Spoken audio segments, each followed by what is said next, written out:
Bonjour à tous, j'espère que vous allez bien. Alors, bienvenue sur ma chaîne YouTube qui s'appelle Did It Scrap et qui porte le même nom que ma page Facebook où je vous montre quelques petites réalisations que j'ai faites. Voilà, donc de chez Stampin' Up. Aujourd'hui, je vais vous présenter la machine à découpe et à gaufrage de chez Stampin' Up qui se trouve page 152 et 153 du catalogue 2021-2022 de chez Stampin' Up. Alors c'est une machine qui est un peu lourde, qui prouve qu'elle est costaud. Elle a des tampons dessous pour ne pas glisser. Elle est compacte, donc on peut la ranger facilement. Et voilà comment ça se passe quand on veut travailler avec. On a juste à tirer dessus. Et voilà notre plan de travail. Donc cette machine de découpe, elle est vendue avec une petite notice explicative. Mais vous n'en aurez pas besoin. Une fois que vous aurez regardé ma vidéo, vous saurez vous en servir. C'est assez simple. Elle est vendue également avec des plaques. Alors la plaque 1, la plaque 2, deux plaques 3 et une plaque 4. Avant, c'était déjà comme ça, mais c'était pas écrit le numéro. Ils expliquaient comment il fallait poser sa découpe et son papier, avec quelle plaque il fallait faire, pour le gaufrage fin, pour le gaufrage un peu épais. Mais maintenant, on n'a plus à se prendre la tête, on sait exactement quelles sont les planches qu'il faut utiliser. Donc nous avons, pour la découpe, nous n'avons pas besoin de la plaque numéro 4, donc je la mets de côté pour l'instant. Je vais faire deux vidéos, une pour la découpe et une pour le gaufrage. Comme ça, ça ne va pas se couper tout seul et vous pourrez regarder l'une ou l'autre selon vos envies. Donc, nous avons la plaque 1 qui est épaisse, qu'on mettra toujours en premier.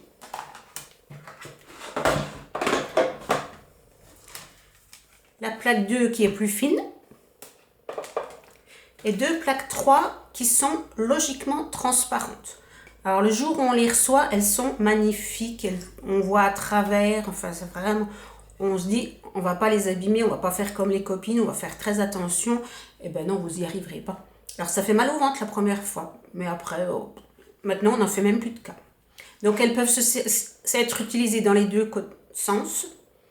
Et au-dessous, dessus, enfin, c'est pas important.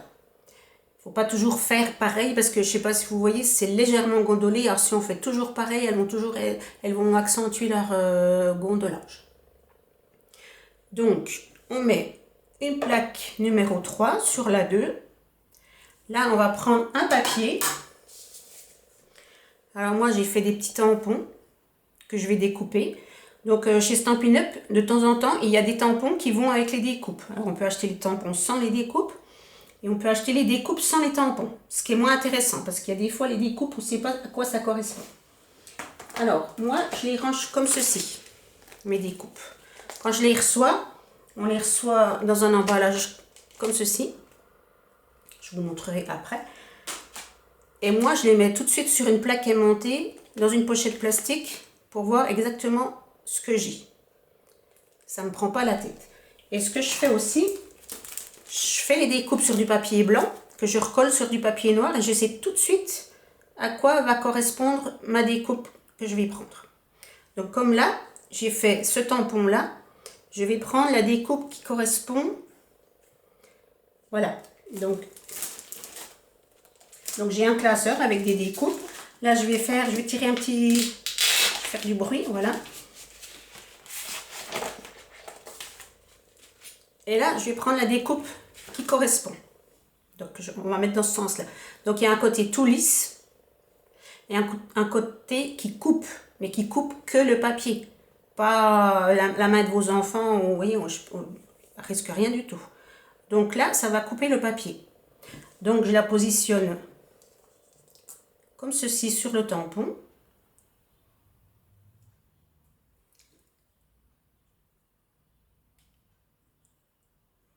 Voilà. Je remets une autre plaque numéro 3. Donc ça se trouve en sandwich entre deux plaques numéro 3. Et je tourne.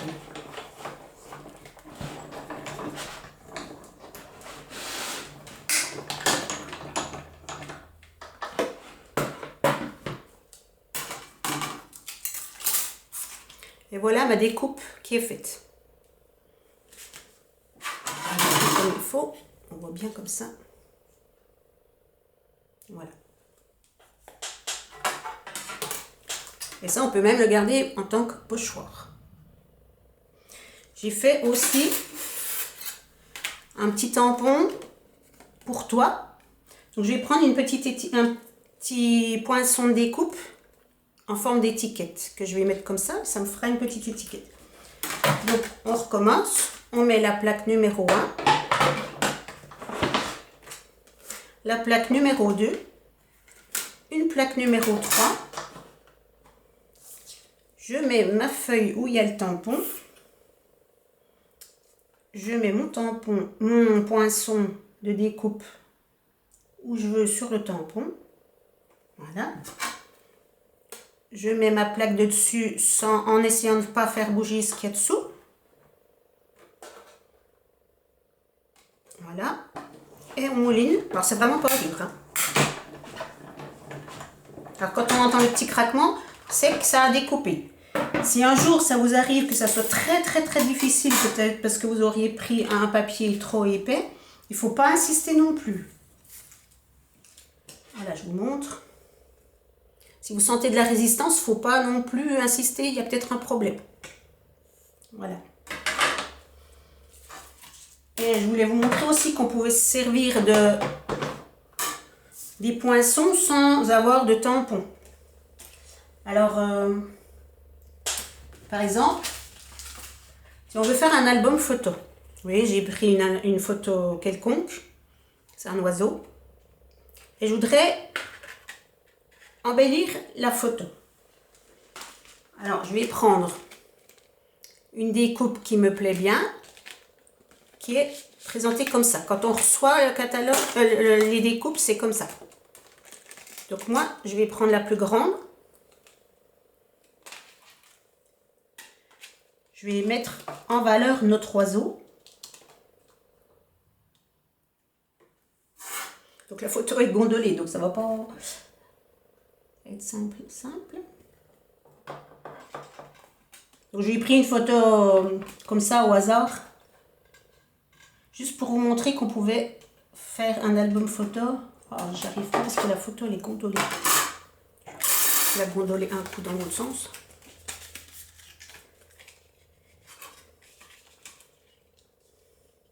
Ils avaient sorti l'année dernière une plaque aimantée qui était géniale. Apparemment, ils ont dû avoir des problèmes. Parce qu'elle a disparu de la circulation. Voilà.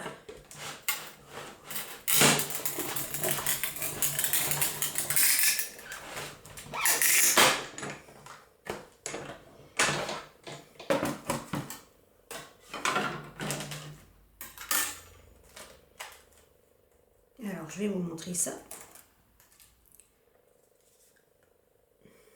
Voilà. Alors après, il faut retirer tous les petits morceaux là. Et ça fait une super belle découpe. Je vous montre ça d'une autre façon. J'avais pris une publicité avec un bébé pour vous montrer qu'on pouvait faire quelque chose de joli dans un album photo. Et voilà ce que ça avait donné. C'est joli, hein, ça rend bien. Voilà tout ce qu'on peut faire avec la machine à découpe. Alors, je voulais aussi vous montrer comment exactement ça se présente quand on achète. On a une pochette et le nom des poinçons. Ça a toujours un nom. Là, c'est couture tendre douceur. C'est dans un carton. Et voilà comme ça se présente. Alors moi, je trouve que quand on les reçoit, ils sont scotchés et j'ai l'impression qu'on tord le poinçon pour le descotcher. C'est pour ça que je le mets sur une plaque aimantée. Puis en plus, c'est plus facile à prendre. Parce qu'une fois que le scotch il a un peu vieilli, ça ne tient plus rien et ça se part en vrac dans la pochette. Donc celle-ci, j'ai pas encore eu le temps de la ranger. Puis je voulais vous montrer comment ça se présentait. Voilà. Je voulais vous montrer ce que j'avais pu faire avec les découpes. Donc ça, c'était au temps de Noël. Vous voyez comme c'est joli. C'est toutes des découpes faites avec la machine de découpe. Voilà. J'avais eu une boîte en cadeau par une petite voisine. Pareil, elle avait découpé un escargot, un tampon escargot qu'elle a recollé, une petite lettre. Et pareil, une petite étiquette qu'on voit, il y a l'effet couture là. J'en avais fait une tout à l'heure, je vais vous montrer sur le tapis, avec effet couture, qui rend super bien. Voilà, je crois que j'ai fini avec les démonstrations de découpe. Je vous retrouve tout à l'heure pour la démonstration de gaufrage. À tout à l'heure. Bon visionnage.